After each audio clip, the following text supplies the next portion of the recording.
உங்கள் சத்யாவின் full moon sale up to 70% தள்ளுபடி. AC விலை 2ஆம் தேதி முதல் 15% வரை உயர்கின்றது. இப்போது ஏசி வாங்கி பணத்தை சேமியுங்கள்.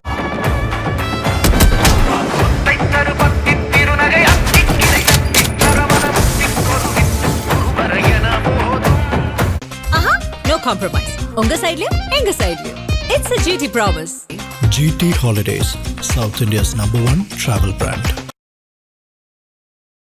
பாஜகவும் காங்கிரஸும் வேட்பாளர் அறிவிக்காத காரணமே நிறைய டைம் இருக்குன்னு எண்ணத்துக்கு கடைசி நாள் நாட போதுமே. ஏன் ரொம்ப சீரியஸ்னஸ் இல்லாம இருக்காங்க காங்கிரஸ்ல ராகுல் காந்தி அவருக்கு இந்த திமுக காங்கிரஸ் கூட்டணியில உடன்பாடு இல்லைன்னு நம்ம கேள்விப்படுறோம். ராகுல் சொன்னாரா அவங்க கொடுத்தது இருக்கட்டும், அது திமுக கூட்டணி ஒரு 30 இடத்துல ஃப்ரெண்ட்லி கான்டெஸ்டா போடுங்க. ஸ்டாலின் ஒத்து பண்றீங்களா? நீங்க தூக்கி அடிச்சு போயிடுவாரு. உள்ளடி வேலைகள் எக்கச்சக்கமா நடக்குது தமிழக பாஜக. என்ன சார் நடந்துக்கிட்டு? முதல் ப்ராப்ளம் என்னன்னா, கோயம்புத்தூர்ல கோவை நார்த்தை தவிர எந்த சீட்டுமே பாஜக கொடுக்கும். செந்தில் பாலாஜி ரிக்வெஸ்ட் பண்றாராமா, நீங்க அங்க போயிடுங்க, எனக்கு நிக்காதீங்கன்றாராம். இவங்களே சொன்னாங்களாம், நீங்க அண்ணன் நீங்க போட்டி போடுங்க சவுத்துல, நான் நார்த்துக்கு போயிடுறேன் அப்படின்னு நார்த்துக்கு போயிட்டாங்க. செந்தில் பாலாஜிக்கு இவங்களுக்கு ஒரு அண்டர்ஸ்டாண்டிங் இருக்குங்கிறது அப்புறம் தான் இவருக்கு தெரிய வந்தது. இப்ப என்ன பிளான் பண்றாங்க, கோவை நார்த்தை அண்ணாமலை கொடுக்கலாம்னு ஒரு பிளான் இருக்கு. ஒரு மன வருத்தத்தில் இருக்கிறாரா அண்ணாமலை? அண்ணாமலையை கூப்பிடாதது திராவிட பாஜக உறுப்பினர்கள். திராவிட பாஜக? ஆமா, பாஜக சில திராவிட பாஜக இருக்காங்க. அவங்க திராவிட கட்சிகளோட கட்டணமில்லா உறுப்பினர்கள். திராவிட பாஜக தலைவர்கள் எடுத்த முடிவு தான் அண்ணாமலையை கூப்பிடக்கூடாது பிரதமருக்கு. தமிழக பாஜக 4 பேரிடம் சிக்கி தவிக்கிறது. நயினார், எல்முருகன், வானதி, தமிழிசை. இந்த 4 பேர் கண்ட்ரோல்ல தான் தமிழ்நாடு பாஜக இருக்கு. நாசமா போனதுக்கு காரணம் இந்த 4 பேர் தான். மயிலாப்பூர் பிராமின் கான்ஸ்டியூன்சிங்க அப்படின்னு சொல்லிட்டு சொன்ன உடனே வெங்கட்ராமனை போட்டாங்க. இப்ப டிவி கேல அவர் பிராமின். அவர் மயிலாப்பூர் பிராமின் கான்ஸ்டியூன்சி கிடையாது. அதாங்க பெரிய விஷயம். அது இவ தப்பா புரிஞ்சுருக்காங்க எல்லாரும். NTK அருண் போட்டிருக்கு, தாவேகா வெங்கட்ராமனை போட்டிருக்கு. ஆதவர்ஜனா வில்லிவாக்கத்தில் போட்டி போட போறார் நியூஸ் வந்து ஸ்டாலின் கூப்பிட்டாரன். கார்த்தி இங்க வாங்க, என்ன தலைவர், அண்ணா நகர்ல இருந்து வில்லிவாக்கத்துக்கு மாறுன்னு ஒண்ணு சரின்ட்டார். ஆதவர்ஜனா நீ தான் தோக்கடிக்க. ஆதவர்ஜனா மேல சிஎம் இவ்வளவு கோவம்? கண்டபடி சிஎம் முட்டாள் சிஎம்ல பேசலாமா? விஜய் ஏன் கண்ட்ரோல் பண்ணல அவரை? ஸ்டாலின் கொதிச்சு போயிட்டார். ஆதவர்ஜனா கொதிச்சு போயிட்டார். கார்த்தி நீ முடி காலி பண்ணிட்டார். ஆதவர்ஜனா காலி. ஆதன் நேயர்களுக்கு அன்பு வணக்கம். இன்று நம்மோடு மூத்த பத்திரிகையாளர் திருமிகு பிரகாஷ்யம் சுவாமி அவர்கள் இருந்துள்ளார். வணக்கம் சுவாமி சார். வணக்கம் சார், நலமா இருக்கீங்களா? தேங்க்யூ, நல்லா இருக்கேன். தேர்தல் ஜுரம் உச்சத்துல இருக்கு. எல்லா கட்சிகளும் வேட்பாளரை அறிவிச்சிட்டாங்க. தேசிய கட்சிகள் மட்டும்தான் வேட்பாளரை அறிவிக்காம இருக்காங்க. காங்கிரஸ் அறிவிக்கல, அதே போல பாஜக அறிவிக்கல. இதுல என்ன குழப்பம் இருக்கு? குறிப்பாக இந்த வேட்பாளர் தேர்வுல யாரு கொஞ்சம் நல்லாவே பெர்ஃபார்ம் பண்ணிருக்கா? உங்களுடைய பார்வை என்னவா இருக்கு சார்? வேட்பாளர் அறிவிக்காத காரணமே பாஜகவும் காங்கிரஸும் நிறைய டைம் இருக்குன்னு எண்ணத்துல இருக்குது. வேட்புமனு தேக்கல் செய்யற கடைசி நாள் நாட போதுமே. பிஃபார்ம் கொடுக்கறது 30ஆம் தேதி ஸ்டார்ட் பண்ணியாச்சு. நீங்க எல்லாம் முக்கியமான விஜய் எல்லாம் போய் பண்ணிட்டு வந்துட்டாங்க. 6ஆம் தேதி முடியுது. நடுவுல 3 நாள் வேட்புமனு தாக்கல் பண்ண முடியாது. நாட்கள் ரொம்ப ரொம்ப கம்மியா இருக்கு. ஏன் ரொம்ப சீரியஸ்னஸ் இல்லாம இருக்காங்க? காங்கிரஸ்ல ராகுல் காந்தி அப்ரூவல் கொடுக்கலன்னு நான் கேள்விப்பேன். முதல்ல காங்கிரஸ்ல ஆரம்பிப்போம். அமெரிக்க நாராயணன், ராமசுகந்தன் இவங்களெல்லாம் சீட் கேட்டிருக்காங்க. அவங்களாம் ஒரே அங்கே என்ன ப்ராப்ளம்னா, யார் கொடுக்கறது யார் கொடுக்கூடாதுன்னு தெரியல. ஓகே, பழம்பெரிச்சாலைங்களும் கேட்கறது, யங்ஸ்டரும் கேட்டிருக்காங்க. சரி, பேலன்ஸ் பண்ணி பார்க்கணும். சோனியா காந்தி அம்மா உடம்பு சரியாமல் ஹாஸ்பிட்டலில் இருக்காங்க. ராகுல் இது அக்கறையே காட்டல. எங்கிட்ட கொண்டு வராத லிஸ்ட் எங்கிட்ட காட்டாதேன்னு சொல்லிட்டாராம். பிரச்சாரத்துக்கு வராராமே. பிரச்சாரத்துக்கு இது வரைக்கும் ஏன் கேரளாவுக்கு வர்றாரு, தமிழ்நாட்டுக்கு வர்ற மாதிரி இல்லை. அவருக்கு இந்த திமுக காங்கிரஸ் கூட்டணியில் உடன்பாடு இல்லைன்னு நம்ம கேள்விப்படுறோம் டெல்லி வட்டாரங்கள்லேருந்து. ஸோ லிஸ்ட்டை பார்க்க மாட்டேன்ட்டார். இப்போ காங்கிரஸில் என்ன பிரச்சனை, யார் அப்ரூவ் பண்ணுறது? மேலிடம்னு ஒன்று இல்லை. இப்போ அந்த அம்மா பாவம் ஹாஸ்பிட்டலில் இருக்காங்க. ராகுல் இருக்கார். பிரியங்கா சொல்லுதான், I won't interfere, I don't have any party post national லெவல்னு சொல்லி யூபி மட்டும்தான் அவங்க செக்ரட்டரி, ஏதோ ஜெனரல் செக்ரட்டரி. மல்லிகார்ஜுன கார்கே பயப்படுறார், எப்படி நம்ம முடிவு பண்ணுறதுன்னு. இப்போ மேலிடம்னு ஒன்று காங்கிரஸில் இல்லாததுனால கீழிடம்லாம் குதிக்க ஆரம்பிச்சிச்சு. சத்தியமூர்த்தி போல ஒரே தகராறு, அவனுக்கு கொடுக்கல, அவனுக்கு கொடுக்கலையே, அவனுக்கு கொடுக்க, அவன் சண்டை இவன் சண்டை, இந்த பிரச்சனையே ஓடிட்டுருக்கு. இது எப்போ தீர்ந்து? ஸ்டாலின் கேட்டாராம், ஏன்னா தேர்தலில் பார்லிமெண்ட் தேர்தலில் போட்டி போட போகிறீங்களான்னு கேட்டாராம். அப்படி எந்த கேட்டான்? ஏங்க அவரு கூட்டணி கட்சி தலைவர்ன்ற முள்ள அவருக்கு ஒரு மரியாதை இருக்கணும்ல. இல்லை எங்கிட்ட வாங்க நான் பஞ்சாயத்து பண்ணி வைக்கிறேன் என்ன அப்படியே சொன்னார். நான் பஞ்சாயத்து பண்ணி வைக்கிறேன் வாங்க, யார் யார் சீட்டு ஒன்று போட்டு பண்ணி தரலாம் அப்படின்னு கேட்டேன். எனக்கு வேலைச்சாரி கொடுன்னு ஒருத்த கற்றுனாலாம். சாரி சொன்னார், இந்த பாரு கொடுத்தது தான், சும்மா மாற்றிலாம் கேட்கக்கூடாது. உங்களுக்கு கேண்டிடேட்டுக்கு சீட்டு கிடையாது, சீட்டுக்கு கேண்டிடேட் தேடுங்க. இல்லை இவர் பிள்ளை அவர் பிள்ளைக்கு அதை முடியாதுன்ட்டாராம். இப்போ காங்கிரஸில் பிரச்சனை என்னன்னா மேலிடம் என்பது இல்லை, யாருமே முடிவெடுத்து அப்ரூவ் பண்ணி சைன் பண்ணி போடுறதுக்கு ஆள் இல்லை. இது எத்தனை நாளைக்கு இந்த சிச்சுவேஷன் நீடிக்கும்? இம்பாஸ் எத்தனை நாளைக்கு நீடிக்கும்னு தெரியல. அது எப்போ நீடிச்சு, எப்போ அப்ரூவ் ஆகி, எப்போ அவங்க பிஃபார்ம் கொடுத்து, எப்போ கையெழுத்து போட்டு பண்ணுறதுன்னு தெரில. பாண்டிச்சேரியில் இதே தகராறு தான் நடந்தது. அங்கே வந்து பிச்சின்னு போச்சு எல்லாம். இப்போ மாற்றி கூட்டணி கட்சிகளும் அங்க வேட்புமனு தாக்கல் பண்ணியிருக்காங்க, காங்கிரஸும் வேட்புமனு தாக்கல் பண்ணியிருக்காங்க. அந்த விட்ராயிங் டே அன்னைக்கு கூட்டணி கட்சிகள் வேட்புமனு தாக்கல் பண்ணியிருந்த இடத்துல தான் அவங்க விட்ரா பண்ணவே இல்லை. பீகார் மாதிரி வந்து போட்டி போடுறாங்க. இது 6 இடத்துல ஃப்ரெண்ட்லி கான்டெஸ்ட் தான், மீதி இடத்துல அன்ஃப்ரெண்ட்லி கான்டெஸ்ட் தான். இதான் வேடிக்கைங்க இது. என்ன சார், காங்கிரஸ் மீதான நம்பகத்தன்மை திரும்ப போயிடுச்சே சார். இன்னொன்னு என்ன கேள்விப்படுறோம்னா, திரும்ப வந்து காங்கிரஸ் ரொம்ப கடுமையா விமர்சனம் பண்ணி பேசுறாங்க பாண்டிச்சேரியில. ஆமா, இப்ப என்ன இன்னொரு விஷயம்னா, ராகுல் காந்தி சொல்றாங்கன்னா அவங்க கொடுத்த சீட்டுக்கு மேல ஒரு 30 சீட்டு ஃப்ரெண்ட்லி கான்டெஸ்டா போடுங்கன்ற ஒரு பிட்டை போட்டிருக்காரு. இது எப்படி இருக்கு பாருங்க. டெல்லியிலேருந்து ஒரு முக்கியமான ஒரு காங்கிரஸ் ஆஃபீஸில் இருக்கிற ஒருத்தர் சொன்னார், ராகுல் சொன்னாரா அவங்க கொடுத்தது வந்து இருக்கட்டும், அது திமுக கூட்டணி, ஒரு 30 இடத்துல ஃப்ரெண்ட்லி கான்டெஸ்டாக போடுங்க. ஏன் ஸ்டாலின் ஒத்து பண்ணுறீங்களா? நீங்கள் தூக்கி அடிச்சுட்டு போயிடுவார். என்ன ஃப்ரெண்ட்லி கான்டெஸ்ட்? என்ன ஃப்ரெண்ட்லி கான்டெஸ்ட்டு? ஃப்ரெண்ட்லி கான்டெஸ்ட் பாண்டிச்சேரியில் உதவுங்க, அது 22 ஸ்டேட். அது தமிழ்நாட்டில் போய் ஸ்டாலின் எடுத்து நீங்கள் கேண்டிடேட் போடுவீங்களே காங்கிரஸில்? 28 பேரும் தோக்கடிப்பாரு. 27 தொகுதிகளில் 18 தொகுதி வந்து ஏடிஎம்கே வெர்சஸ் காங்கிரஸ் டைரக்ட் ஃபிளைட்டா இருக்கு. ஸோ இது இந்த பிரச்சனை, இந்த குழப்பத்திற்கு நடுவே எப்போது விடை கிடைக்கும்ன்ற கேள்விக்கு யாருக்குமே பதில் இல்லை. பாஜக எடுத்தீங்கன்னா போயிட்டு வராங்க, டெல்லிக்கு போயிட்டு வராங்க, டெல்லிக்கு போயிட்டு வராங்க, டெல்லிக்கு போயிட்டு வராங்க, டெல்லிக்கு போயிட்டு வராங்க, டெல்லிக்கு போயிட்டு வராங்க. எந்த முடிவுமே எடுக்கலை. ஏன்னா சில பேர் நயினார், தமிழிசை, வானதியெல்லாம் கேம்பெயினே ஆரம்பிச்சிட்டாங்க. அப்போ அவங்க மேல என்ன நடவடிக்கைன்னு ஒரு கேள்வி வருது. குறிப்பாக எடப்பாடியார் வந்து மயிலாப்பூர்ல இருந்து பிரச்சாரத்தை ஆரம்பிச்சாரு. அந்த வாகனத்துல தமிழிசை அவர்கள் ஏறினது ஒரு சிறிய பிரச்சனையை உருவாக்கி இருக்குன்னு கேள்விப்படுறது உண்மைதானா? டெல்லி வரைக்கும் கம்ப்ளைண்ட் போயாச்சு. ஹோம் மினிஸ்டர், பிரைம் மினிஸ்டர் வரைக்கும் போய் சீட் இல்லைன்னு சொல்லிட்டாங்க. அவங்க கொடுக்க வேண்டிய சீட்டை ஏதாவது ஒரு கொடுத்துருப்பாங்க. இவங்க என்ன பண்ணிட்டாங்களாம், எடப்பாடி கேம்பெயின் பண்ணி இறங்கிட்டார்.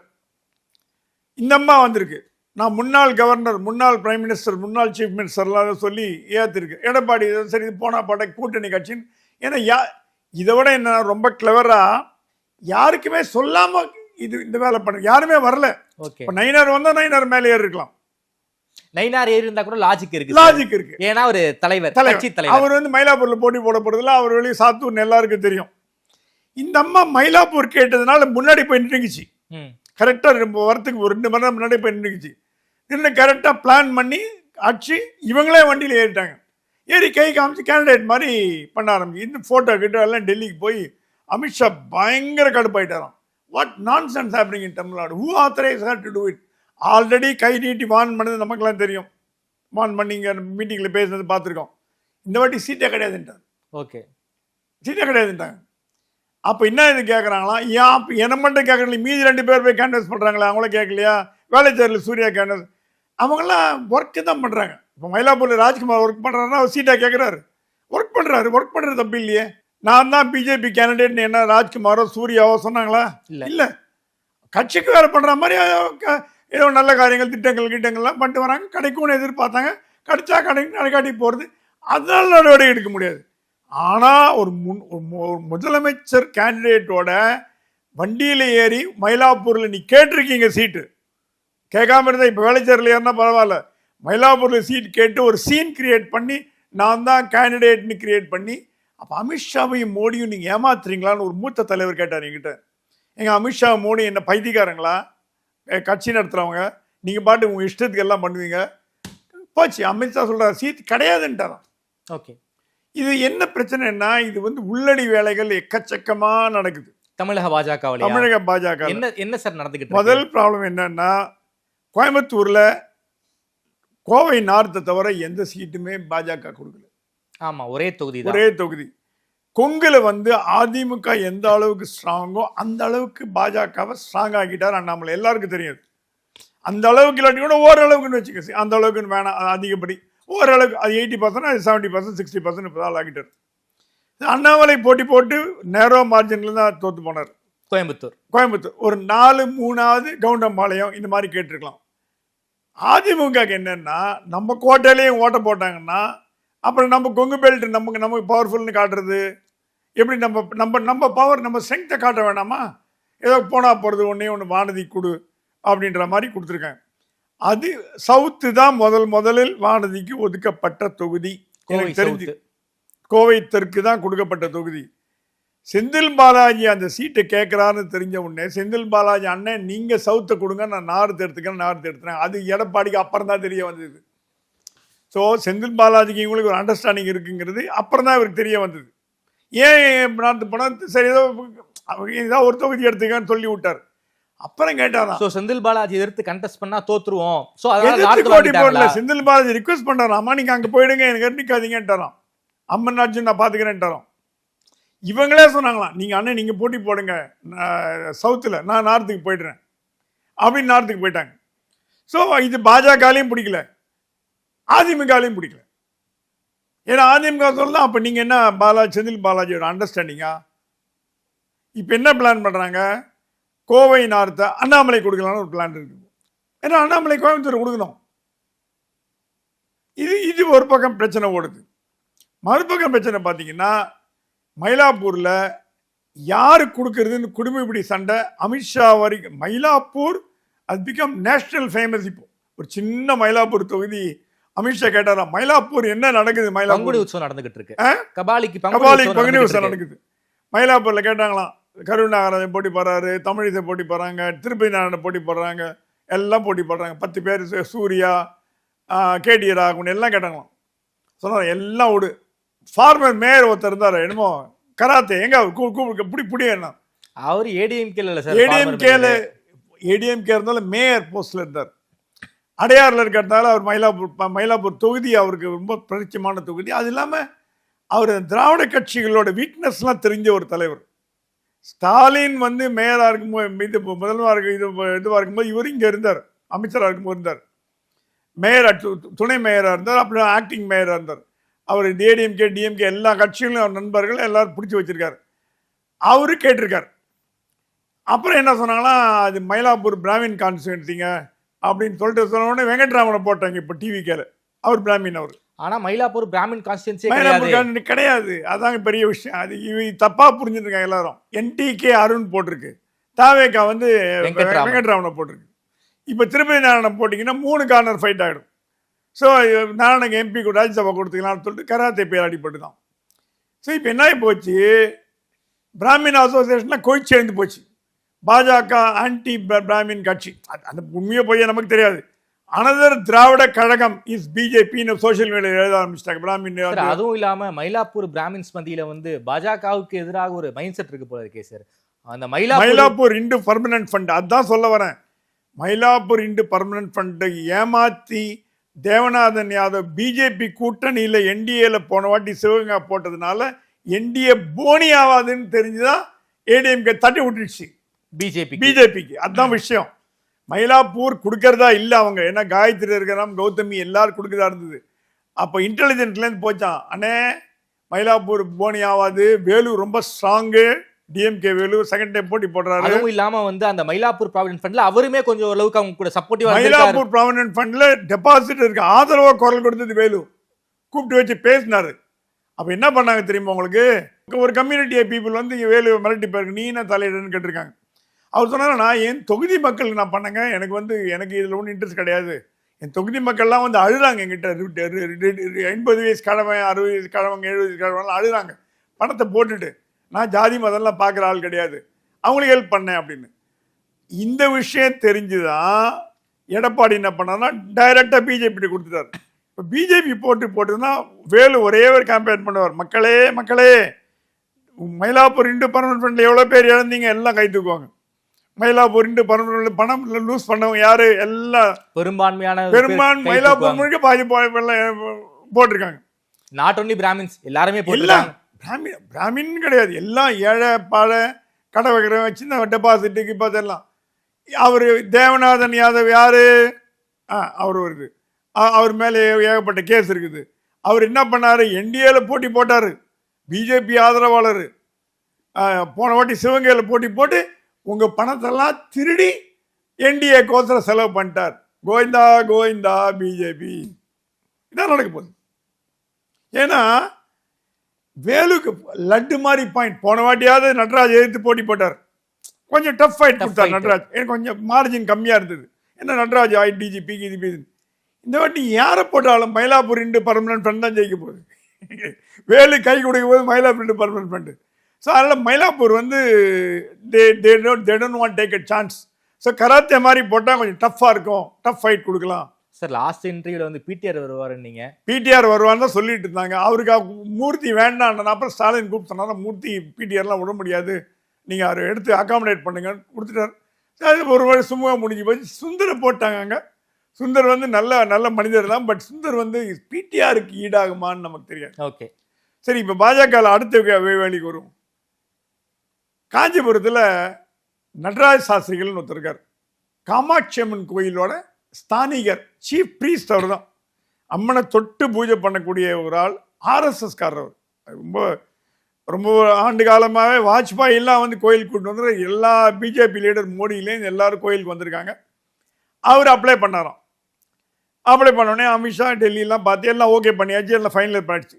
நயனா நாங்கள் கூப்பிட்டு கேட்டாராம், ஐயா நீங்கள் போடுவீங்களா, நீங்கள் அப்போ வித்ட்ரா பண்ண மாட்டீங்களேன்னு கேட்டீங்களா. அப்புறம் நான் ஏன் வித்ட்ரா பண்ண போகிறேங்க, நீங்கள் பிராமின் யாருக்குமே கொடுக்கல, மயிலாப்பூரில் கூட கொடுக்கல, எனக்கு கொடுத்தீங்கன்னா நான் பிராமின் ஆச்சு. அது இல்லாமல் காமாட்சி அம்மன் கோயிலுக்கு வர பக்தர்கள் அத்தனை பேர் எனக்கு ஓட்டு போடுவாங்க. திமுக அதிமுக டிவிக எல்லா கட்சியும் சேர்ந்தவங்க. ஏன்னா நான் கோயிலே 50 வருஷமாக இருக்கேன், அவருக்கு 70 வயசு என்னமோ ஆச்சு. சின்ன பையனே அந்த கோயிலில் இருக்கேன். காஞ்சி வந்து புனித பூமி, காசிக்கு அடுத்தபடி நகரேஷு காஞ்சிம்பாங்க. அதை அங்கே இருக்கிற மாதிரி கோயில் உலகத்தில் எங்கேயுமே கிடையாது. ஏகாம்பரநாதர் கோயிலேருந்து பெருமாள் கோயிலேருந்து காமாட்சி அம்மன் கோயிலேருந்து சங்கர மடத்தோட ஹெட் குவார்ட்டர்ஸ் அங்கே தான் இருக்குது. அந்த ஊரில் போய் பிஜேபி ஜெயிக்கலன்னா திருச்செந்தூரில் ஜெயிக்க போகுது. ஸோ நடராஜ் சாஸ்திரிகள் போட்டாராம். நான் கூப்பிட்டு கேட்டாராம். கேட்டோன்னாச்சு, போன வாட்டி பிஎம்கே கேண்டிடேட் ஒருத்தர் வந்து போட்டிருந்தார் இதுக்கு முன்னாடி. இந்த வாட்டி அவர் ட்ரை பண்ணலாம். அவர் தெரிஞ்சு போச்சு நடராஜ சாஸ்திரி வந்து நம்ம கதை காலியாக போயிடுன்னு நைஸாக கூப்பிட்டு ஏடிஎம் கிட்ட கொடுத்துட்டு ஓடி போட்டார். அவர் பக்கத்து தொகுதிக்கு போயிட்டார். ஓகே. ஸோ இப்போ என்ன இப்போ வச்சு ஏடிஎம்கே போட்டி போடுது. ஏடிஎம்கே வந்து காங்கிரஸ் ஏடிஎம்கே இதெல்லாம் வந்து ட்ரெடிஷ்னல். பட் அந்த ஊர் என்ன ஊர்னா அது வந்து அண்ணா பிறந்த ஊர். அது எப்படி சங்கரமடம் இருக்கோ, அண்ணா காஞ்சிபுரம் அண்ணா பிறந்த ஊர். ஸோ அங்கே வந்து ஒரு பிராமின் ஜெயிச்சாருன்னா அது பெரிய அச்சீவ்மெண்ட்டாக கருதப்படும். திகாவோட கோட்டையிலேயே போய் ஜெயிக்கிறாரு. அண்ட் ஜெயிக்கக்கூடிய தகுதி இவருக்கு இருக்கான்னு கேட்ட தகுதி இருக்கு. காஞ்சிபுரத்திலையும் திமுக வேட்பாளரை மாத்திட்டாங்க. சிபிஎம் இளவரசனுக்கு பதிலாக ஒரு புதிய முகத்துக்கு வாய்ப்பு அங்க கொடுத்திருக்காங்க. எம்எல்ஏவோட அப்பா வந்து சிபிஎம் அண்ணாமலை அண்ணாவோட நெருங்கிய நண்பர். அண்ணா அவரை வெத்தலை பார்க்க போன்னு திண்ணையில் உட்காந்து பேசுவாங்க. அவ்வளோ திமுக வளர்த்ததுல சிபிஎம் மாதிரி யாரும் கிடையாது. அவருக்கு கொடுத்தா டஃப் ஃபைட்டா இருக்கும். மேயர் கொடுத்திருக்காங்கன்னு நினைக்கிறேன். ஆமா, ஒரு ஆர்டினரி ஒரு கேண்டிடேட் இதை ஜெயிச்சு போயிடலாம். ஸோ அங்கேயும் ஒரு பிராமின் மறுக்கப்பட்டார். இது பிராமின் அசோசியேஷன் பயங்கர கடுப்புல இருக்குது. எல்லாம் போய் நம்ம வெங்கட்ராமனுக்கும் அவனுக்கு போடலாம், அருணுக்கும் போடலாம் அப்படின்ற மாதிரி. தஞ்சாவூர்ல என்ன ப்ராப்ளம்னா, கருப்பு முருகானந்த போட்டி போடுறாரு. கருப்பு முருகானந்த மூத்த தலைவர் இல்லைங்களா, எம்எல்ஏ எம்பி கவுன்சிலர் எம்எல்சி எதுவாக இருந்தாலும் அவர் தான் போடுவார். தஞ்சாவூரை காபந்து பண்ணி வச்சிருக்கார். எத்தனை வாட்டி போட்டி போட்டாலும் தமிழிசை மாதிரி அவர் ஜெயிச்சாலும் தோத்தாலும் அவர் தான் கேண்டிடேட். இந்த வாட்டி என்ன பண்ணாரா, ராஜா ஃபேமிலியில் சதீஷ்குமார் போஸ்லேன்றவர் ராஜவம்சம் சேர்ந்தவர், ராஜ பரம்பரையில் போஸ்லே ஃபேமிலி மராட்டியர்கள். அவர் வந்து 15 வருஷமாக பிஜேபியில் இருக்கார். நிறைய வாட்டி கேட்டிருக்கார், கிடைக்கல. இந்த வாட்டி நிதின் கட்கரி போய் நிதின் கட்கரி நான் உனக்கு வாங்கி தரேன், ஏன்னா நிதின் கட்கரி மராட்டி, இவரு மராட்டி, வாங்கி தரேன்னாராம். சிவாஜியோட டிசண்டன்ட், சிவாஜி பரம்பரையில் வந்த ஒரு டிசண்டன்ட், அவர் பேர் வந்து சத்ரபதி உதயன் ராஜே போஸ்லே. அவர் ரெக்கம் பண்ணியிருக்கார். சிவாஜியோட வழி தென்றல். வழித்தோன்றல். நான் வந்து கேம்பெயின் பண்றேன் உங்களுக்கு. ஏன்னா மராட்டியர்கள் சௌராஷ்டிரர்கள் அதிகம். நம்பர் தெரியாது நமக்கு. தஞ்சாவூர்ல மராட்டியர்கள் சௌராஷ்டிரர்கள் அதிகம் இருக்காங்க. கோல்டு சில்வர் ஒர்க் பண்றவங்க அந்த குரூப். அது இல்லாம மகாராஷ்டிரால வந்து ஒரு 10,000 ஃபேமிலி தங்கி இருக்காங்க. செட்டில் ஆயிருக்காங்க. நமக்கு தெரியாது. சிவாஜி வந்த போது இங்க செட்டில் ஆயிருக்காங்க. ஒரு 20,000 நம்பர் வரைக்கும் இருப்பாங்க. ஒரு மைனாரிட்டி. தஞ்சாவூர்ல மட்டும் தான் அவங்க இருப்பாங்க. தஞ்சாவூருக்கு அவுட்ஸ்கட்ஸ்ல அவங்க கிடையாது. அவங்க சிட்டிக்குள்ள மட்டும் தான் இருப்பாங்க. சிட்டிக்குள்ள அது இவர் ராஜா போஸ்ல யங்ஸ்டர் 35 வயசு. நிதின் கட்கரி ரெக்கமெண்ட் இருக்காரு. அது அப்புறம் இன்னொரு ஆச்சரியப்படத்தக்க விஷயம், இது எவ்வளவு தூரம் உண்மைன்னு தெரியல, பிரகாஷ் அம்பேத்கருக்கு பிஜேபிக்கு ஆகவே ஆகாது. இவரோட நெருங்கிய நண்பர், எப்படி நண்பர் நமக்கு தெரியாது. போஸ்லே ராஜா எப்படி கோயில் வந்தாரா கூட்டு போனாரா எனக்கு தெரியாது. பிரகாஷ் அம்பேத்கர் தான் எனக்கு பிஜேபி பிடிக்கவே உனக்கோசம் நான் வந்து கேம்பெயின் பண்றேன்னா அந்த அப்ளிகேஷன் அமித்ஷா வரைக்கும் போய் ராஜா ஃபேமிலி. ஏன்னா அவங்க அந்த நார்த் இந்தியன் பீப்புள்லாம் அந்த மகாராஜா ஃபேமிலி, இந்த குவாலியர் அதெல்லாம் ஒரு மரியாதை கொடுப்பாங்க. வசுந்தரா ராஜே சிந்தியே வந்து மகாராஜா ராணா ஃபேமிலி தானே. தஞ்சாவூர்னு அந்த அளவுக்கு இல்லாட்டி சிவாஜியோட டிசெண்டன்ட். உண்மைதான் சார். சிவாஜி டிசெண்டன்ட் நீங்க தமிழ்நாட்டில் இருக்காங்கன்னா அது ஒரே ஊர் தஞ்சாவூர் தான். சதீஷ்குமார் போஸ்ல அப்ளை பண்ணார். அவர் மீறி அவர் கருப்பு கொடுத்துட்டாங்க சார். அந்த ராஜாவுக்கே கொடுத்திருந்தாலும் ராஜா தோத்துருப்பார் சார். தோக்கிறது வேற நம்ம கையில இல்லமா. ஏன்னா டிஎம்கே தான் அங்க ஜெயிக்கும். சுகவனன் ஜெயிப்பான்னு யாராவது எதிர்பார்த்தாலும் 96ல ஜெயிச்சாங்க சார். சுகவனன் ஜெயிப்பான்னு 96ல யாராவது ஜெயலலிதா எதிர்பார்த்தாங்களா? வெற்றி தோல்விங்கிறது. ஆனா ஒரு ஒரு ஒரு இப்ப மயிலாப்பூர் எப்படி பிராமின்னு சொல்றாங்களோ, தஞ்சாவூர் மராட்டியர் இருக்கிறார்கள். அட்லீஸ்ட் ஒரு 50,000 வாக்காக வரும் இல்ல, டெபாசிட்டாவது போகும் இல்லையா, 2வது சீட்டு வரும். நமக்கு ஒரு கருப்பு முன்னணத்தை விட அதிக வாக்கு வாங்குறது வாய்ப்பு இருக்கு. நான் மறுக்கிறேன் சார். ஏன்னா நான் தஞ்சாவூருக்காரன். அந்த இடத்துல பிஜேபிக்கு பதிலாக தஞ்சாவூர்ல வந்து ஏடிஎம்கே கண்டஸ்ட் பண்ணியிருந்தாங்கன்னு வச்சுக்கோங்களேன், டிஎம்கேவுக்கு ஒரு டஃப் ஃபைட் கொடுத்துருக்க முடியும். பிஜேபிக்கு அந்த இடத்துல வந்து கொடுத்ததன் காரணமாக ஈஸியா அந்த இடத்துல வந்து திமுக ஜெயிச்சிருந்தா நான் நினைக்கிறேன். ஏன்னா நான் வந்து தஞ்சாவூருக்காரன் நான் சொல்றேன். ஆனா ஏன் பிஜேபிக்கு அந்த சீட் கொடுத்தாங்க சொல்லுங்க? கருப்பு முருகனால. ஏன்னா பிஜேபி வந்து தொகுதி கேட்கல, கேண்டிடேட்டுக்கு ஏத்த தொகுதி கேட்டது. உண்மையாலுமே அந்த இடத்துல ஏடிஎம்கே போட்டி போட்டிருந்தாங்கன்னா இப்போ வந்து சன் ராமநாதன் தான் அங்க வந்து அவர் வந்து மேயரா இருக்காரு. அவருக்கு டிக்கெட் கொடுத்திருக்காங்க. அவர் பேர்ல ஏகப்பட்ட அலிகேஷன்ஸ் இருக்கு. அவர் இப்போ ஈஸியா ஜெயிச்சிருவாரு. ஏடிஎம்கேக்கு கொடுத்துருந்தாங்கன்னு வச்சுக்கோங்களேன், ஒரு டஃப் ஃபைட் கொடுத்துருக்க முடியும். சன் ராமநாதன் அவர்களுக்கு கொஞ்சம் நெக் டு நெக்கா போயிருந்திருக்க வாய்ப்பு இருக்கு. அங்க பிஜேபி கொடுத்ததன் காரணமாக ஈஸியா ஜெயிச்சிருவாரு. ஒரு கோயில் நகரம் கூட கொடுக்கல, கும்பகோணம் கொடுக்கல, காஞ்சிபுரம் கொடுக்கல, ராமேஸ்வரம் கொடுக்கல. நீங்க வந்து திருச்செந்தூர் கொடுத்துருக்கீங்க. திருச்செந்தூர் கோயில் நகரம் தானே சார்? ஆனா என்ன மாதிரி கோயில் நகரம்? அங்க சும்மா இருப்பார் அவரு. அங்க என்ன இவ்வளவு பெரிய ஸ்ட்ராங் கேண்டிடேட் அவரு, அனிதா ராதாகிருஷ்ணன் ஒரு மிகப்பெரிய ஆளுமை. அங்க சிவமுருக பாண்டியன் ஒருத்தர் கொடுக்கிறார். ராமச்சந்திரன் மேல எக்கச்சக்க கேஸ் அவர் கொடுத்து அங்க டெபாசிட் போடும். இப்போ இருக்கிற சீட்ல ஒரு 20 சீட்டு டெபாசிட் போயிடுறாங்க. இது என்ன பிரச்சனைனா பாஜகல இன்னும் முடிவு பண்ணல. ஏன் முடிவு பண்ணலன்னா, லிஸ்ட் யார் அனுப்புறதுன்னு ஒரு லிஸ்ட் எப்பவுமே தமிழ்நாட்டில இருந்து போறது அமைப்பு செயலாளர் தான் பண்ணும். அவர் வேலை அமைப்பு செயலாளர் போயிட்டார், குட் பை சொல்லிட்டு போயிட்டார். அமைப்பு செயலாளர் வேலை யார் பண்றது? நீங்க ஒரு மோதல் நடக்குது. இப்போ ஒரு குழு ஒன்று போட்டாங்க. என்ன வேடிக்கைங்க, அடுத்த ஒரு ஆழத்துக்கு போறது என்ன?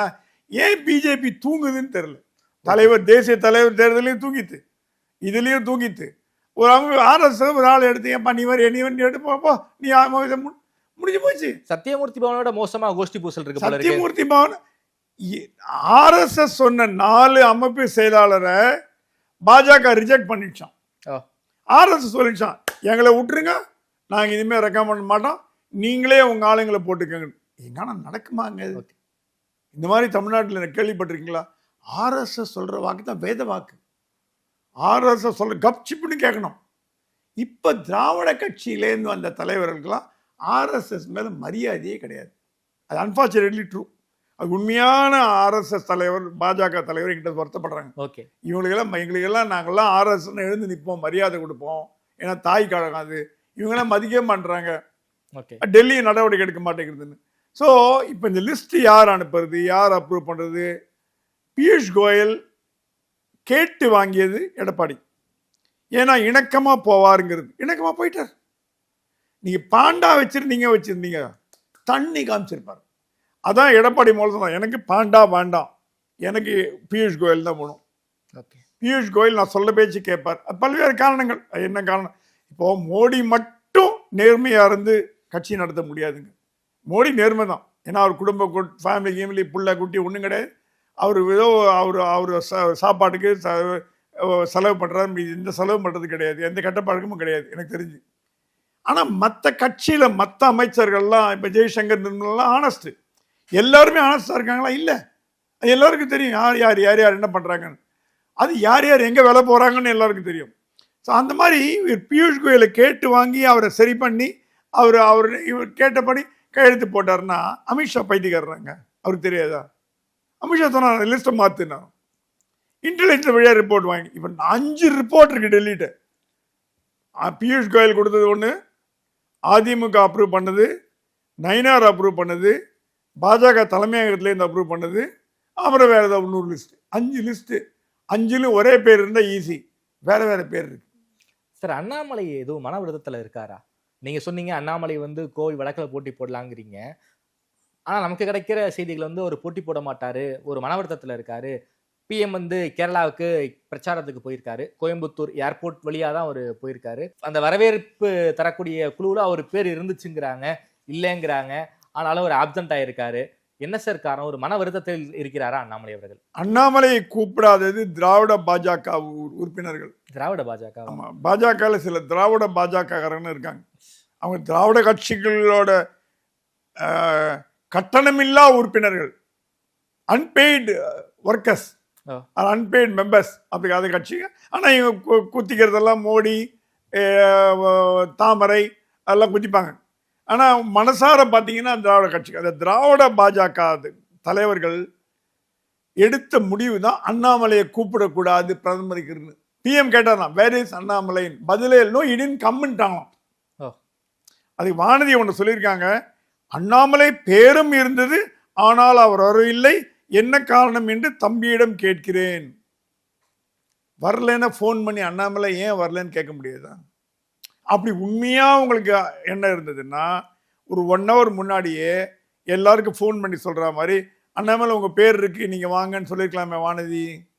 ஏன்னா அந்த லிஸ்ட்டை முடிவு பண்ணதே வானதி, தமிழிசை, பொன்னாறு, எல்முருகன். அவங்க தான். தமிழக பாஜக 4 பேரிடம் சிக்கி தவிக்கிறது. நயினார், எல்முருகன், வானதி, தமிழிசை. இந்த 4 பேர் கண்ட்ரோலில் தான் தமிழ்நாடு பாஜக இருக்கு. இப்போ நாசமாக போனதுக்கான இந்த 4 பேர் தான். இவர் வந்தார், அர்ஜுன் ராம் மெக்வால், பேட்மிண்டன் ஆடினர். இப்போ அண்ணாமலை கூப்பிட்டு வச்சு பேசினாங்க, அண்ணாமலை நீங்கள் மனசு வருத்தப்படக்கூடாது, நீங்கள் எவ்வளோ கட்சிக்கு பண்ணியிருக்கீங்க, மோடி அமித்ஷா உங்கள் மேலே அன்பாக இருக்காங்க, உங்களை கண்டு யாருமே வெறுக்கல, நீங்கள் ஏதோ தப்பாக நினச்சிட்டு இருக்கீங்க, தமிழ்நாடு பாஜக விடுங்க, அதை நீங்கள் உங்களை நேஷனல் லெவலில் கொண்டு போகிறோம், நாங்கள் ஒரு பிளான் வச்சுருக்கோம், எல்முருகன் ஜெயிச்சாலும் தோத்தாலும் அவரை ஸ்டேட்டில் தள்ளி விட்டுட்டு அந்த போஸ்ட் ரிசைன் பண்ண வச்சுட்டு உங்களை அந்த பிளேஸில் ராஜ்யசபா எம்பி ஆக்கி union minister of home of state அப்படின்னு கொண்டு போயிடுறோம். சரி, இதே கதை ஒரு 4-5 மாசமா சொல்லிட்டு இருக்காங்க. அது பிஜேபி என்னைக்குங்க முடிவு எடுத்தது? எங்க ஒரு கட்சியோட தலைவரை போறதுக்கு 2 வருஷம் ஆச்சு. ஏன்னா ஒரு கட்சி தலைவர் 2 வருஷம் ஆச்சு. ஒரு நிமிஷம், அண்ணாமலைக்கு பதவி கொடுக்குறது 6 மாசம் கொடுத்துருவாங்களா? இல்ல சார், ஏன்னா ஒரு நயினார் அந்த பதவிக்கு வந்த பிறகுல இருந்து இதே கதையை என்கிட்ட சொல்லிக்கிட்டு இருக்கீங்க சார். அதனால இது நடந்த மாதிரியே தெரியலையே சார். அதான் சொல்றேன், ஒரு தேசிய தலைவரை போடுறதுக்கே 2 வருஷம் எடுத்த கட்சி ஒரு மாநில தலைவரை ரீஹாபிலிட்டேட் பண்றதுக்கு 6 மாசம் 1 வருஷம் எடுக்காதுன்னு என்ன கேரண்டி? தேசிய தலைவருங்கிறது 2 வருஷம் இல்ல, மினிமம் 2-3 வருஷம் வச்சுங்க. நட்டா 2 வருஷம் எக்ஸ்ட்ரா வந்தாரு, அது இன்டரிம் பிரசிடென்ட், எக்ஸ்டரிம் பிரசிடென்ட் இந்த மாதிரிலாம் போட்டு கூத்தாச்சாங்க. அப்புறம் நிதின் நபீனை போட்டாங்க, அவரு திடீர்னு சைலண்டா போட்டார். ஏன்னா அவருக்கு கட்சி அவரெல்லாம் முரளி மனோகர் ஜோஷி, அத்வானி, வாஜ்பாய், வெங்கையா நாயுடு, ஜனா கிருஷ்ணமூர்த்தி, ஆளுமைகள் இருந்த தலைமை, ராஜ்நாத் சிங், அமித்ஷா, ஆளுமை. தலைமைன்னா ஆளுமைங்க. ஒரு ஒரு ஒரு சப்ளாங்க தூக்கி எங்களை தலைவராக போடுவாங்களே, எந்த கட்சியிலே இருக்கான். ஸ்டாலின்னா டிஎம்கே, எடப்பாடினா ஏடிஎம்கே, அப்படிதான் வரும். தொல் திருமாவளவன்னா விசிகே. அவரை மீறி யாரும் இருக்க முடியாது. தொல் திருமாவளவனை மீறி, ஸ்டாலினை மீறி, எடப்பாடி மீறி யாரும் இருக்க முடியாது. உதாரணம் சொல்றேன், காங்கிரஸ்ல பிஜேபி மட்டும்தான் தலைவர்களை மீறி பல தலைவர்கள் இருப்பாங்க. அது தேசிய கட்சிகள், தேசிய கட்சிகள் அதோட சாபக்கேடு. தலைவர்களை மீறி பல தலைவர்கள். அவங்க எல்லாம் ரூல் பண்ணி கண்ட்ரோல் பண்ணி அவங்களுக்கு வேணுங்கிறது என்னன்னா நட்டா மாதிரி ஒரு பொம்மை வேணும், கீ கொடுத்தா ஆடுற பொம்மை. நட்டா அப்படி கீ கொடுத்தா என்ன ஆடுவார், இந்த மாரி கீ கொடுத்தா ஆடுறோமா. அவர் இளைஞர் நாங்கள் ஒன்றுமே சத்தமே காணும், என்ன பண்ணுறாரு வந்து இதை போய் ஒரு நாவன்மை வேணுங்க. அண்ணாமலை ஏன் பாப்புலர் ஆனார்? பேச்சு தான். அண்ணாமலை ஒன்றும் குஸ்தியெல்லாம் போட்டு இதெல்லாம் பண்ணல, அசிங்கமாலாம் பேசலை, நாட்டி திருப்பி ஆச்சா டப்புன்னு திராவிட கழக லாங்குவேஜ், திராவிட கட்சி லாங்குவேஜ்ல பேசினார், அதனால பாப்புலர் ஆனார். இப்போ வாஜ்பாயெல்லாம் சான்ஸ்கிரிட்லையும் உருதுலையும் பேசினார்னா அப்படி கேட்டே இருக்கலாம், நமக்கு தெரியாது அந்த லாங்குவேஜ், ஆனால் அப்படி பேசுவார்மான். அந்த பேச்சு நாவன்மை தான் முக்கியம். தமிழ்நாட்டில் எந்த பாஜக தலைவர் ஒழுங்காக பேசுகிறான்னு சொல்லுங்க என்கிட்ட. அண்ணாமலையை விட்டா தாமரை மலை திருமலை கத்தனாவது பேச்சாது. என்ன தலைவர்னா ஒரு ஆளுமை வேணும், அந்த ஆளுமை இல்லை. ஸோ இப்போ தேசிய கட்சிகள் இந்த மாதிரி பண்ணுறது. ஆனால் அர்ஜுன் ராம் மெக்வால் அண்ணாமலைகிட்ட சொன்ன வார்த்தைகள் நான் கேள்விப்பட்ட வரையில், அண்ணாமலை நெருக்கமான சோர் சொன்னது, உங்களுக்கு சிறப்பான எதிர்காலம் இருக்குது, நீங்கள் யூனியன் ஹோம் மினிஸ்டர் ஆஃப் ஸ்டேட்டாக வர போகிறீங்க, கொஞ்சம் பொறுத்துருங்க, கேம்பெயின்லாம் பண்ணுங்கள் அப்படின்னு சொல்லியிருக்காரு. ஆனால் அண்ணாமலை ஒரு பெரிய கம்ப்ளைண்ட் எழுதியிருக்கார். தமிழ்நாட்டில் எப்படி அதிமுக விலை போயிடுத்து, தமிழ்நாடு பாஜக நம்ம இன்னும் டிமாண்ட் பண்ணி கேட்டு வாங்கியிருக்கலாம், இது போராது 40-50 வாங்கியிருக்கலாம்.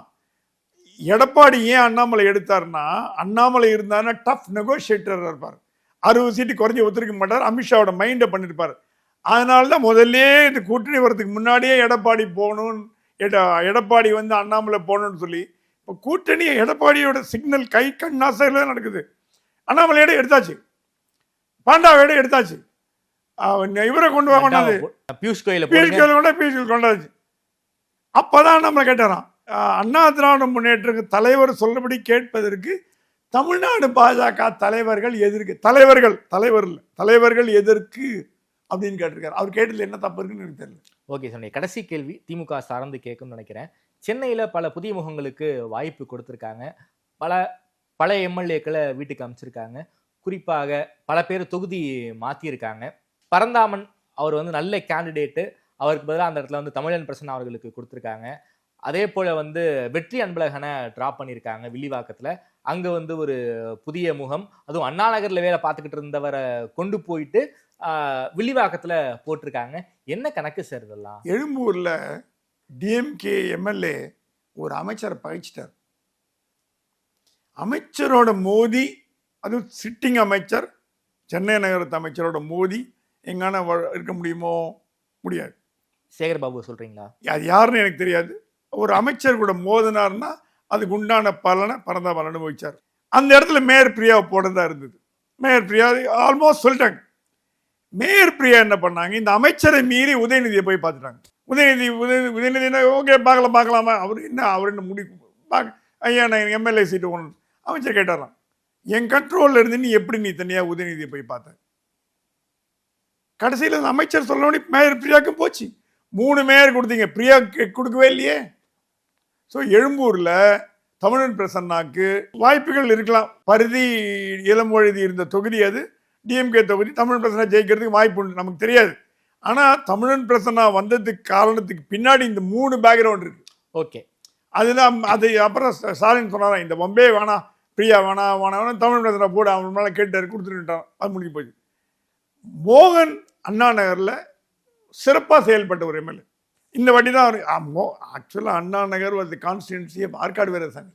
எஸ், ஆற்காடார் தான் அது அன்கிரவுண்ட் கிங். அண்ணா நகர்னா ஆற்காடு தான், வேறு யாரும் மாதிரி வரும்.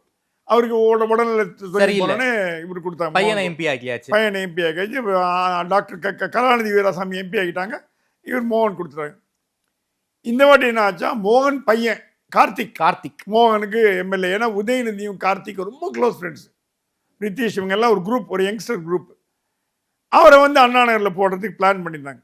அண்ணா நகரில் அவர் 2 வருஷமா நிறைய வேலை பார்த்துட்டார். இன்னைக்கு கேண்டிடேட் அனௌன்ஸ்மெண்ட் பண்றாங்கன்னு வச்சுக்கோங்க சார், நேத்திக்கு வரைக்கும் அண்ணா நகரில். ஏன்னா அவர் அப்பாவுக்கு மேல பையன் பண்றாரு, தப்பு இல்லை. நீ எடுத்துக்கோ, ஸ்டாலின் சொன்னாரா கார்த்திக் நீ போய் பாரு கார்த்திக் வேலையை பண்ணு அப்படின்ட்டு. ஏன்னா ஸ்டாலின் சொல்லிட்டாருன்னா அதுக்கு மேல அப்ரூவல் டிஎம்கே கிடையாது. கார்த்திக் கிட்டத்தட்ட ஒரு 3-4 கோடி செலவு பண்ணி பப்ளிக் டாய்லெட் எல்லாம் நல்லா அந்த கான்ஸ்டியூன்ஸை பிரமாதம் மாதிரி பார்க்கு இருக்கு எல்லாம். எம்எல்ஏவே கிடையாது அவரு, அப்பா எம்எல்ஏ இருந்தாலும் அப்பாவை கேட்டுட்டு ஓகே அப்பாவோட கன்சென்ட்டோட அப்பா பேர்லையும் இவர் பேர்லையும் கட்சி சார்பு எல்லாம் கையை விட்டு செலவு பண்ணி எந்த நிதியும் எதிர்பார்க்கல. தமிழ் கம்ப்ளீட்டாக சரி பண்ணிட்டார். இந்த இடையில வந்து கார்த்தி அண்ணா நகர் முடிவான சமயத்துல தான் ஒரு 3-4 நாளைக்கு முன்னாடி ஆதவர்ஜனா வில்லிவாக்கத்தில் போட்டி போட போறாருன்னு நியூஸ் வந்தது. ஸ்டாலின் கூப்பிட்டாரன், கார்த்தி இங்க வாங்க, என்ன தலைவர், என்ன அண்ணா நகர்லேருந்து வில்லிவாக்கத்துக்கு மாறுன்னு ஒன்றும் சரின்ட்டார். அவன்லாம் ஸ்டாலின் சொன்னதை கேட்டுருவாங்க, எதுக்கு நீ கேட்கலையான்னாரான். தலைவரே நீங்க சொன்னா நான் வந்து நான் அதுக்கு மேலே மீறி வேணாம், அண்ணா நகர் எதிர்பார்த்தேன், நீங்க வில்லிவாக்கத்து ஏதோ ஒரு காரணத்தோட ஆதவர்ஜனா நீ தான் தோக்கடிக்க முடியும், ஓகே உங்ககிட்ட தான் அந்த சக்தி இருக்கு, விட்டாத, நீ யங்ஸ்டர், அவனும் ஒரு யங்ஸ்டர், அது அந்த காம்பினேஷன் மேட்ச் ஆகுது. ஓகே அங்கே யாராவது ஓல்டு மேனை போட நான் தயாராக இல்லை, யங்ஸ்டர் சுத்து, கான்ஸ்டியூன்சி முழுக்க சுத்து, சொயட்டி அடி, அவனை தோக்கடி, எனக்கு நீ கொடுக்குற பரிசு ஒன்னே ஒன்று தான், ஆதவர்ஜனா தோக்கணும். ஆதவர்ஜனா மேல சிஎம் இவ்வளவு கோவம் என்ன? கண்டபடி சிஎம் முட்டாள் சிஎம்ல பேசலாமா? சிஎம் நீங்க சிஎம் தப்பு பண்றாருன்னு வச்சுக்கோங்க, கொள்கைகளை திட்டுங்க. முதலமைச்சர் ஸ்டாலின் பண்றதெல்லாம் தப்புங்க, அது கொள்கையெல்லாம் தப்புங்க, தப்பு கிடையாது. ஒரு முதலமைச்சரை பார்த்து முட்டாள் முதலமைச்சர்னு சொன்னா அது அரசியல் நாகரிகம் இல்லை, தரம் தாழ்ந்து போகக்கூடாது. விஜய் ஏன் கண்ட்ரோல் பண்ணல அவரை? அண்ணன் ஸ்டாலின் சார் அப்படின்னு பேசுறீங்களே, உங்களால் மட்டும் முட்டாள்னா அது என்ன அர்த்தம்? ஸ்டாலின் கொதிச்சு போயிட்டார், ஆதவர்ஜனா பார்த்து கொதிச்சு போயிட்டார். கார்த்தி நீ முடி காலி பண்ணிட்டார், ஆதவர்ஜனா காலி. 2 நாளா தூங்கல ஆதவர்ஜனா, நேற்று நைட்ல தூங்கல. கார்த்தி மோகன்லாம் வந்தாருன்னா என்ன நடக்கும்? அங்க வெற்றி அன்பர்களுக்கு சீட் கொடுத்துருவாங்க, நாம ஜெயிச்சிருவோம். வெற்றி அன்பன் ஈஸியா ஜெயிக்கலாம், அது டம்மி பீஸு, நம்ம அடிச்சுட்டு போயிடலான்னு பிளான் பண்ணாரு. ஸ்டாலினோட மூளை அதுக்கு மேல கிளவரா வேலை பண்ணி இவரதுக்கு இங்க போட்டார். இப்ப இவர் மாட்டிக்கினார், இப்போ ஆதவர்ஜனா மாட்டிக்கினார். அந்த மாதிரி என்னாச்சு, நீங்க மயிலாப்பூர்ல என்கிட்ட கேட்டீங்க, என்ன சார் இவர் போட்டி போடலையா? பிடிஆர் வந்து எங்கேயாலும் அகாமடேட் பண்ணுன்னு பார்த்தாங்க. அப்புறம் வந்து பிடிஆர் சொன்னார், இல்லைங்க நான் மதுரையிலே இருக்கேன், மதுரை எங்கள் அப்பாவோட கான்ஸ்டியூன்சி விட்டு என்னால் வெளியில் வந்து எனக்கு கட்டுப்பேர் ஆகிடும், எனக்கு தேர்தலே வேண்டான்ட்டார், நான் தேர்தலில் விட்டுருங்க. அப்புறம் மூர்த்தியை கூப்பிட்டாரா ஸ்டாலின், மூர்த்தி நல்லா இல்லை, கொஞ்சம் அட்ஜஸ்ட் பண்ணிட்டு போயிடு, அவங்க அப்பாவும் கட்சி எவ்வளோ பண்ணியிருக்காரு, கலைஞரோட நெருக்கமானவர், உங்களுக்குள்ள சண்டே அப்புறம் வச்சுங்க, உங்கள் சண்டையில் வந்து கட்சி கெட்டு போகக்கூடாது, பிடிஆர் ஜெயிக்க வேண்டியது உங்கள் பொறுப்புட்டாங்க மூர்த்திகிட்ட. மூர்த்தி வந்து தலைவர் சொன்னதுக்கு அப்புறம் ஒன்றும் சண்டை கிண்டெல்லாம் போட முடியாது, ஏதோ மனசாம்பு இருந்தா கூட பிடிஆர் ஜெயிச்சிருவார். ஏன்னா அங்க வந்து புதிய நீதி கட்சியின் சார்பா வந்து சுந்தர் போட்டி போறாரு. சுந்தர் வந்து ஆக்டர் இல்ல, டைரக்டர். டைரக்டர் மூஞ்சி எல்லாருக்கும் தமிழ்நாட்டில் தெரியாது சார், அவர் நல்ல ஆக்டரும் கூட சார், நல்ல ஆக்டர், நல்ல பல புதிய படங்கள், அரண்மனை மாதிரியான படங்கள் எல்லாம் கொடுத்திருக்காரு சார். கொடுத்திருக்காருமா. ஆக்டருக்கு இருக்கிற பாப்புலாரிட்டி டைரக்டருக்கு வருமானு கேட்டீங்கன்னா வராது. ஓகே, இப்போ சங்கர் என்ன வச்சுக்கோங்க, சங்கர் உங்களுக்கு எனக்கு பாப்பா தெரியும், சங்கர் எவ்வளோ பேர், ஒரு பேச்சுக்கு சொல்கிறேன், சங்கர் நிற்க மாட்டார், சங்கரை எவ்வளோ பேர் ஜனங்களுக்கு தெரியும், மணிரத்னம் ஓரளவுக்கு தெரியும், ஏன்னா மணி எப்படி சினிமாலாம் வந்திருக்காரு. அதனால் சுந்தர் சி வந்து அங்கே போட்டது வந்து என்னமோ தப்புன்னு தோணும். ஓகே, அவங்க சாய்ஸ் போட்டிருக்காங்க. மதுரை மத்தியில் வந்து ஒரிஜினல் நீதி கட்சிக்கும் புதிய நீதி கட்சிக்கும் போட்டி. ஒரிஜினல் நீதி கட்சி புது, ஏன்னா ஒரிஜினல் நீதி கட்சி ஆரம்பிச்சதே பிடி ராஜன் தான் ஆரம்பித்தார், நீதி கட்சி ஆரம்பித்தார், founder of the Dravidian movement. அவங்களாம் அவர் மாதிரி ஸ்காலர்லாம் பார்க்க முடியாது. அதே மாதிரி பிடிஆர் பயங்கர ஸ்காலர், ஹார்வர்டில் படித்தவர், வால் ஸ்ட்ரீட்டில் ஒர்க் பண்ணவர். ஸோ இது என்னன்னா, இந்த மாதிரி ஒரு சேஞ்சஸ் வருது, நடு சேஞ்சஸ் வருது. பிடிஆர் மாதிரி ஒரு சிறந்த நிர்வாகி பார்க்க முடியாது. சிஇஓ அவர், அப்பழுக்கற்றவர், லஞ்ச லாவண்யத்துக்கு அப்பாற்பட்டவர். ஓட்டுக்கு கூட காசு கொடுக்கல, ஓட்டு கூட காசு கொடுக்க மாட்டார். என் பேருக்கு எனக்கு ஓட்டு போட்டால் போடுங்க, போடாடி போங்கன்னா ஜனங்க விரும்புகிறாங்க. ஏன்னா அவள் அப்பா தாத்தாலாம் அந்த பிடிஆர் ஈஸியாக ஜெயிச்சிருவான்னு எனக்கு தோணுது. ஓகே சார், ரொம்ப நன்றி சார். குறிப்பாக தமிழ்நாடு அரசியல் தொடர்பான பல்வேறு கேள்விகளுக்கு ரொம்ப விரிவாக பதில் சொல்லியிருக்கீங்க. குறிப்பாக பாஜக நடக்கக்கூடிய இஷ்யூவை ரொம்ப விரிவாக பேசிக்கிட்டு இருக்கீங்க. 4 பேர் கட்டுப்பாட்டில் பாஜக இருக்கு, அவர்கள் தான் இந்த பாஜகவுடைய வீழ்ச்சிக்கு காரணம். இன்னொரு சத்தியமூர்த்தி பவனாக கமலாலயம் மாறிவிட்டது அப்படின்னு பல்வேறு இன்சைட் இன்ஃபர்மேஷன்ஸை ரொம்ப வெளிப்படையாக உடச்சி பேசியிருக்கீங்க.